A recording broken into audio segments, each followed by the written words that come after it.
Forgot your Facebook password? No worries. I'll show you how to reset it step by step. Let's get started. Before we start, please make sure to subscribe this channel, and your like is very important for us. If you're already logged in, open the Facebook app and tap the menu button. It might be in the bottom right or top right depending on your device. Scroll down, tap Settings and Privacy, then go to Settings. Now, find Password and Security and tap Change Password. You'll need to enter your current password, but if you don't remember it, tap Forgotten Password.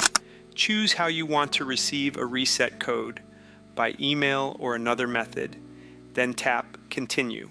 Check your inbox, enter the code, set a new password, and you're done.